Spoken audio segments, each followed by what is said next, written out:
Qatada rahimahullah says, "Ma ba'ath Allahu nabiyyan illa hasan al-wajh hasan al-sawt." That Allah has never sent a prophet except that that prophet had a beautiful face and a beautiful voice. In the case of the Prophet sallallahu alaihi wasallam, they had never seen anything or anyone as beautiful as him before or after Islam.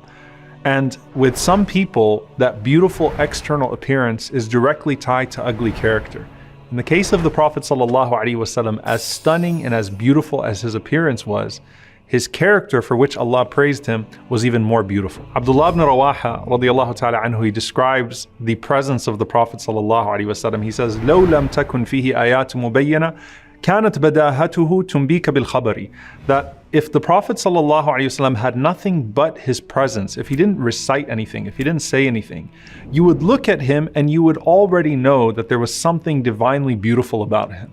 And that's why you find all of these stories of people that embraced Islam just by looking at the Prophet ﷺ. Abdullah ibn Salam radiyallahu ta'ala anhu, who was the chief rabbi of Medina before the Prophet ﷺ arrived, when he went out to see the Prophet ﷺ, before he said a single word, he said, I looked at his face and I knew that this face, laysa biwajhi kadhab. This is not the face of a liar. The Prophet ﷺ is described in the Shama'il, in the books of description, from head to toe, alayhi salatu wassalam. And one of the ways that he's frequently described is as being more beautiful than the moon. كان رسول الله صلى الله عليه وسلم فخما مفخما يتلألأ وجهه تلألؤ القمر ليلة البدر. The Prophet ﷺ had an awe-inspiring appearance. His face was more radiant, more beautiful than the full moon on the darkest night. And when you think of the desert and how amazing and awesome and awe-inspiring the full moon looks in the desert, and you think about this narration of Anas ibn Malik radiyallahu anhu, where he says that there was one night that I actually wanted to compare. I looked at the full moon and then I looked at the face of the Prophet sallallahu alaihi wasallam, and I asked myself which one is more radiant, and I came to the realization that the Prophet ﷺ's face was more radiant, was more beautiful than the full moon in the desert. And the full moon is not just beautiful, it's so captivating you can't look at anything else. As for everything else about him sallallahu alaihi wasallam, it was perfectly balanced. Remember, Allah Azza wa Jal describes Jibreel alayhi salam as coming to Maryam alayhi salam in the form of a perfectly symmetrical man, basharan sawiya. With the Prophet sallallahu alaihi wasallam, everything was perfectly set. He wasn't too tall, nor was he too short. His skin was not too light, nor was it too dark. He was azhar al-lawn. He had a bright skin color, but at the same time, the Prophet ﷺ was not pasty white. His face was not too round, nor was it too narrow, but it was closer to being round, sallallahu alaihi wasallam. Now, if you're looking at the Prophet sallallahu alaihi wasallam, and I want you to imagine standing in front of him, alayhi salatu wasalam, the first thing you're going to do is you're going to connect with his eyes, sallallahu alaihi wasallam. And Ma'bad radiyallahu anha says that the Prophet ﷺ's eyes had a perfect contrast. The black was exceedingly black in his eyes, and the white was exceedingly white. His eyelashes, alayhi salatu wasalam, were so long that it looked like they naturally had kuhul, they naturally had an eyeliner on them. And they were always moist from his tears, sallallahu alaihi wasallam. He had these large curved eyebrows, and they were full, and they almost connected, but there was a beautiful space right between them where the light would shine. Azim al-hama. The Prophet ﷺ is described as having a prominent forehead. And in his forehead, there was a vein that would only show when he became upset, sallallahu alaihi wasallam. As for his nose, alayhi salatu wasalam, was not flat, nor was it too pointy. But the Prophet ﷺ had a finely sloped nose.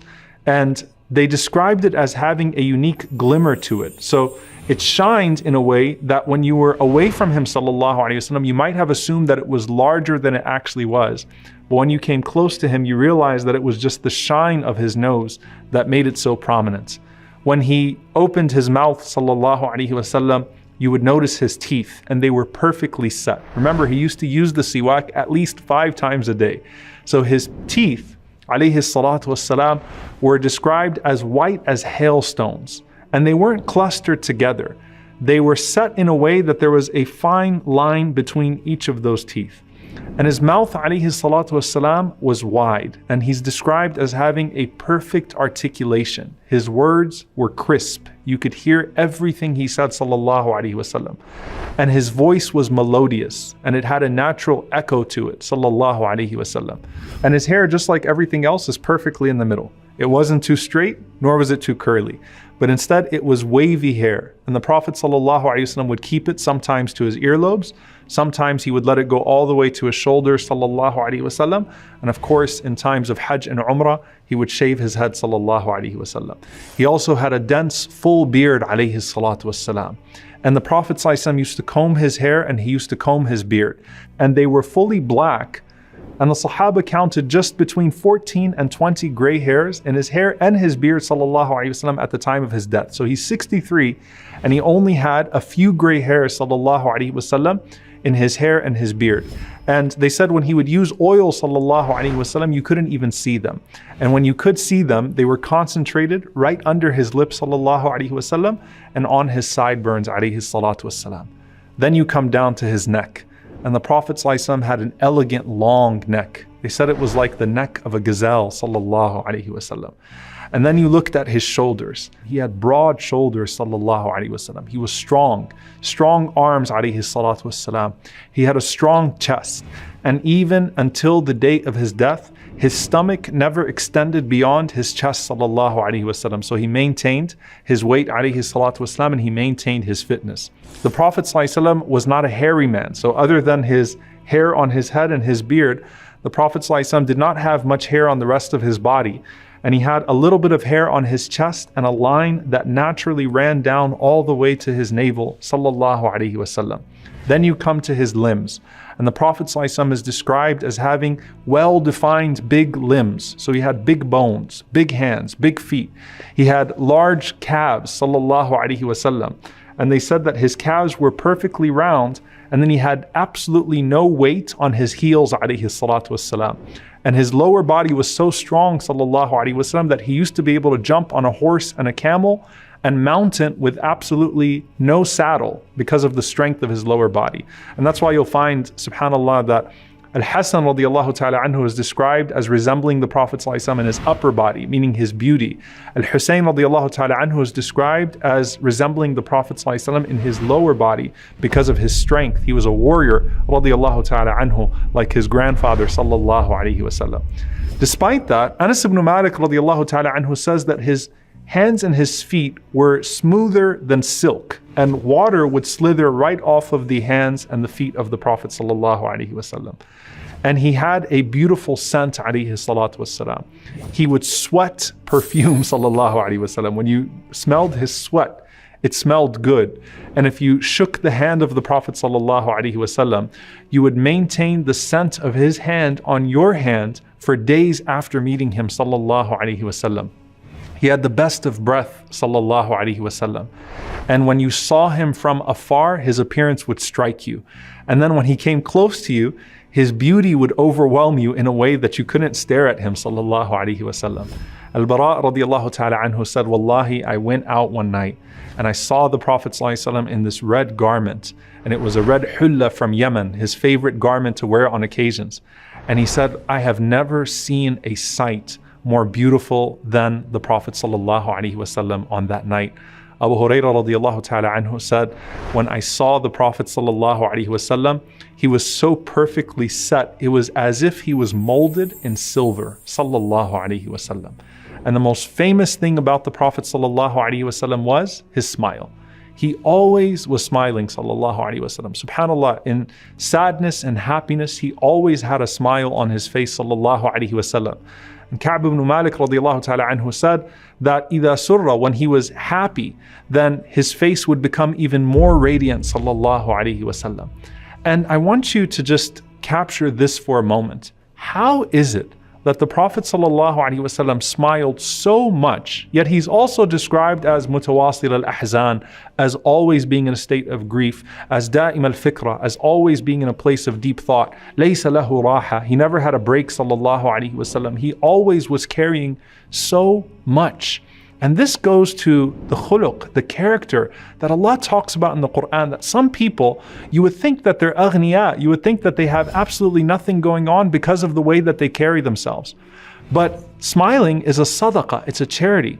And with the Prophet ﷺ, there was no man that smiled at his ummah more than the Prophet ﷺ, but at the same time, there was no man that wept for his ummah than the Prophet ﷺ. So during the day, in order to bring joy to the people, he smiled ﷺ at them, and that was from his generosity. And during the night, there was no man that would cry more than him ﷺ in front of his Lord, also to bring joy and happiness and relief to his blessed ummah.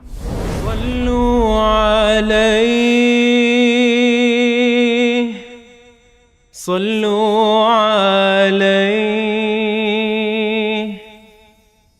صلى الله عليه وسلم. Are you tired of all these annoying ads on YouTube? Are you worried that a haram video might pop up? Well, the One Islam TV app is here to solve these problems, inshallah. The One Islam TV app is 100% free of any ads and is safe to browse for your peace of mind. Watch or listen to lectures and lessons while you work, rest, or drive with your device switched off. Watch videos on demand or download videos and watch offline. Watch hundreds of high-quality produced Islamic reminders, Quran learning videos, stories of the prophets, and so much more. 2 to 4 new videos uploaded daily, inshallah. One Islam TV is 100% run and owned by Muslims, which means a small amount you pay for your subscription is a sadaqah jariyah, continuous charity for you, as we use the funds raised to continue producing more beneficial videos and reminders, inshallah. The One Islam TV app is now available on Apple devices, Apple TV, Android devices, Android TV, Amazon Fire TV, and Roku, so you can watch on most devices and smart TVs. Download now for a free 7-day trial. May Allah reward you for supporting our work.